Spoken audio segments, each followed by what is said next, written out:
This is the Nightwolf howling at you, and today we're going to be hoping this figure isn't broken. And this figure being Scavenger from the Constructicons as part of the Transformers Studio Series line of figures for Transformers the movie. This was shipped by Amazon in a padded envelope, and those are the results.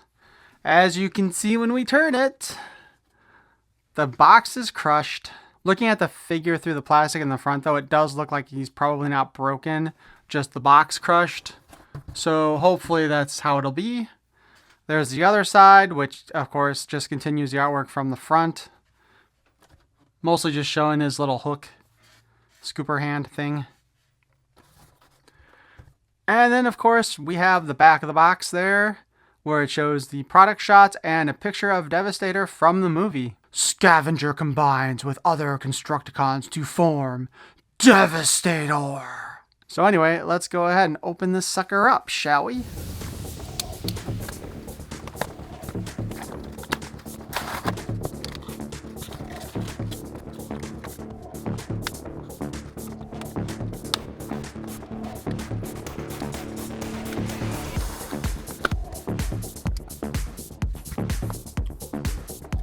So they really taped up what I'm assuming is the gun here. I'm not entirely sure we can get it out. There we go. So we have his little scoop arm.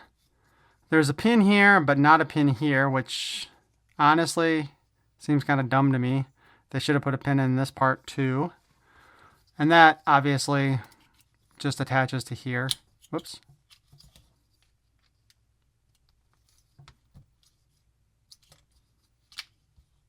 But it does fold nicely into his back. Much better than the original figure. But to be perfectly honest with you, this guy looks like he's wearing the world's worst pair of pants. Like, it's kind of funny because while the Constructicons do all have kind of like green and purple parts, he's the only one who actually has like an entire body half in a single color. And it just kind of is a bit off-putting to me. I don't know why exactly. There's just something about this version, more so than even the original one, that just feels, I don't know, icky. And it's got to do with the colors on him. Which again, the rest of Devastator has the same colors, but it's kind of weird. And I wonder if I would have felt that way too if they'd actually like made Bone Crusher's legs purple also. Because it is kind of weird that Bone Crusher's treads are green. But anyway, let's actually take a good look at the figure itself. Again, as mentioned before, that the hook here does actually... The scoop does fit nicely in his back. So while it is kind of a bit kibble-tastic, it's not as bad as it was in the original version. And I don't remember what they were like in the Combiner Wars versions.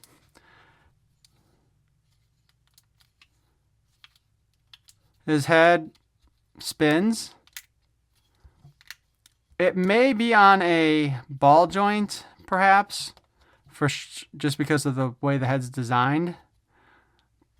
But aside, you don't get any of that usual kind of movement that we get with ball joints. However, there is a hinge here, so the head can kind of move down. So he can kind of look forward, but he can't really look up. And you can kind of turn his head side to side there, and that's about it. So the head articulation is a little less than what we've been used to.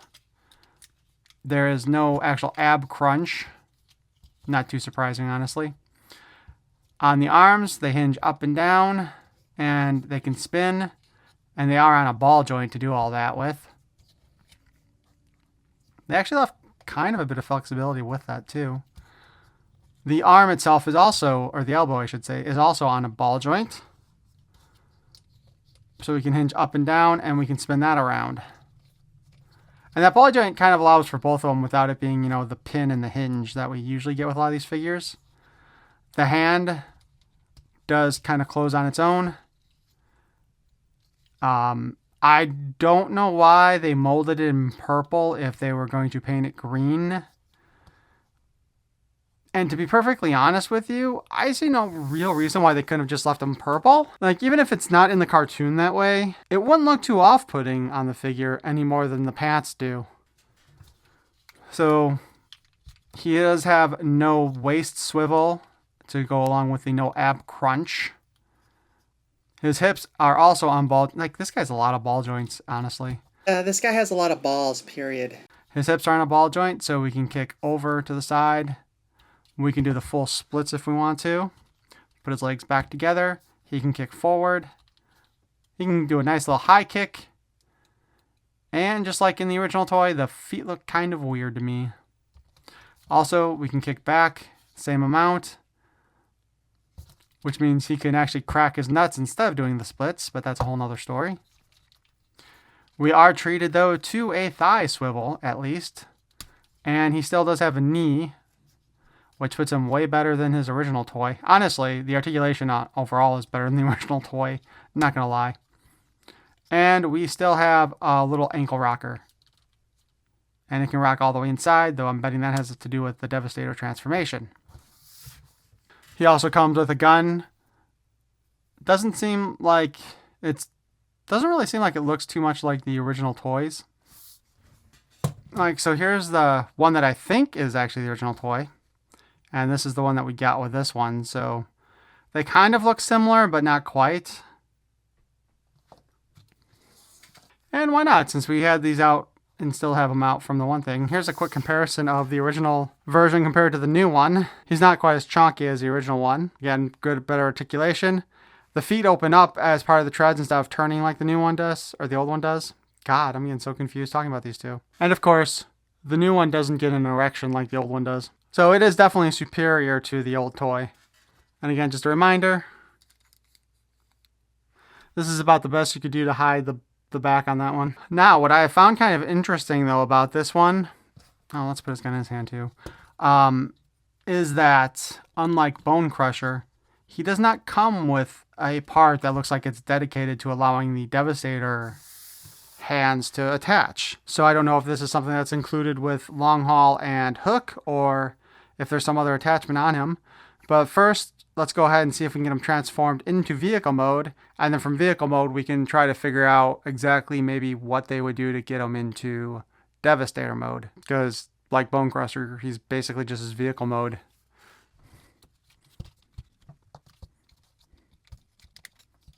Quite possibly the most obvious part of any transformation lately.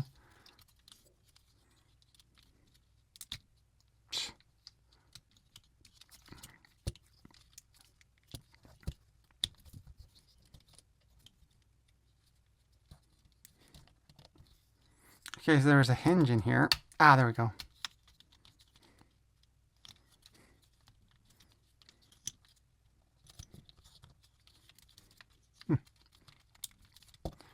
Okay, so, yeah. For sake. So, of course, since this isn't pinned on, it keeps on popping off. But yeah, the arms just, once you just kind of follow the way that this stuff tabs in place. So push that back, fold this over. Because remember, we got a tab in a slot here and a tab in a slot here. So that just pretty much directs you on exactly how that top part there, his arms transform. If I can get him in place this time. And as we learned a few moments ago, although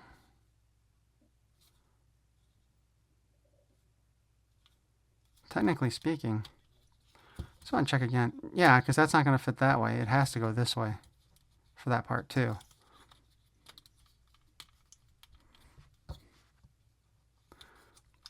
Once more, this thing had slipped off, so we got to put that in place. I don't think that's a problem from the damaged package. I think that's just shitty design. Closing the feet may be the most obvious thing you can do. Alright, so we're going to have him do the splits first. Because if you look here, we got this kind of tab slot combination there, and then we got a tab there. So then we also have a tab here and a slot here.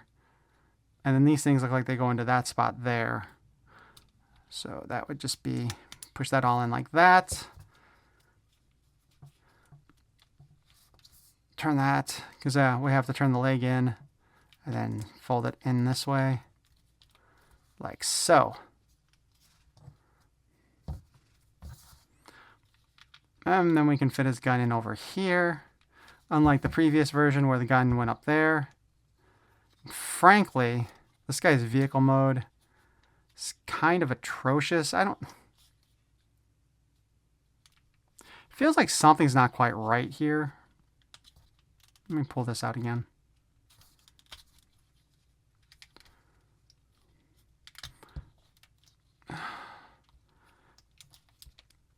Because, see, here's the issue I'm having is that this is not going into there like it should.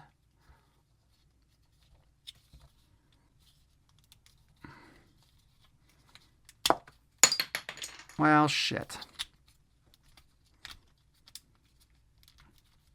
Well, we got that in place when we popped the other thing off on accident. Another reason why we should have pins on some of these things. Or more of these things. Alright, so that's in place now.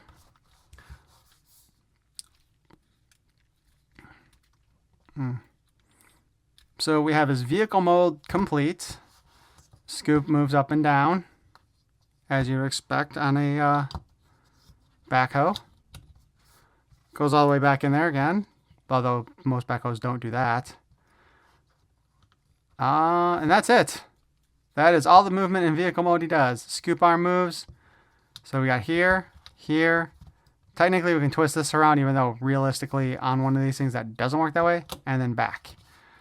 There are no wheels on him at all. At all. There also does not appear to be anything that would allow him to connect to Devastator. Huh. Now, this had something to do with connecting previously with the other one. Because, I mean, honestly, on the previous Devastator, it basically is just him like this with something attached here.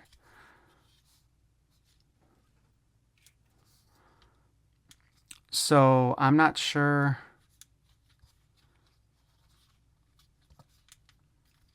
Because if we pull this out, it's not like... Or... Oh! Oh, oh, oh, oh. Oh, oh, oh, oh. Okay. Now we're cooking with grease.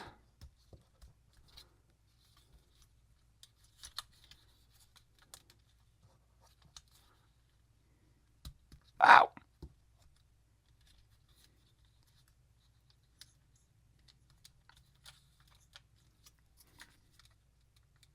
Okay.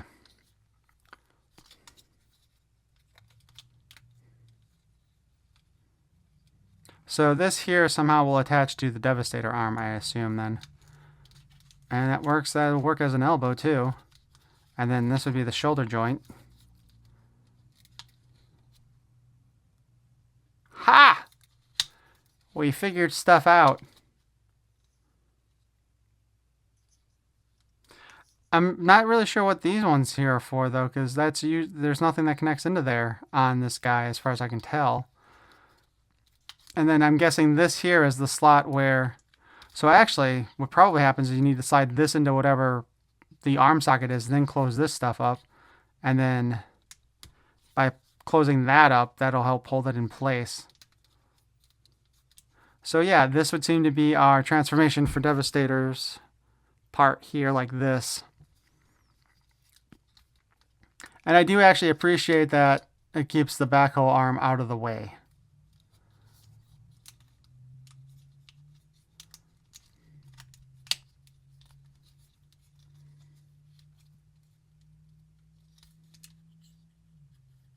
Huh, that was up there like that, right? So we'll move him back into vehicle mode. Oh, no, okay, hold on. Close that, and then push that in there for vehicle mode. Okay, there we go. So there you have it. Scavenger from the Constructicons.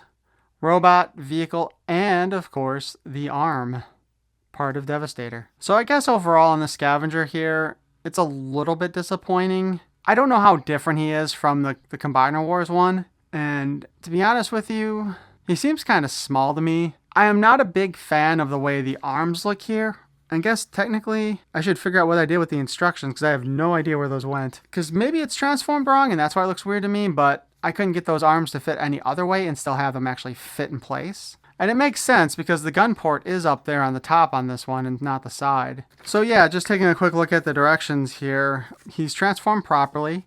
There's no instructions on creating Devastator's combined mode. So I'm thinking that that information is probably in with Long Haul and Hook, who I still have not actually done a review for. I do have the package, I just haven't done anything with it. And I'll have to do that soon, actually, when you get right down to it. But anyway, why don't you guys go ahead and tell me what you think of our Scavenger figure for Devastator. The more I look at these guys, though, the more I'm kind of disappointed at the size, especially compared to the Combiner Wars Devastator, because they definitely look like they're going to be a lot shorter. And that is really disappointing. Because I kind of feel like the Studio Series Devastator should have been huge. But I hope you enjoyed this look at our Scavenger, and if you did, please feel free to leave a like on this video. And as always, if you want to hear more of my nonsense, please subscribe. I thank you for watching. Peace and love.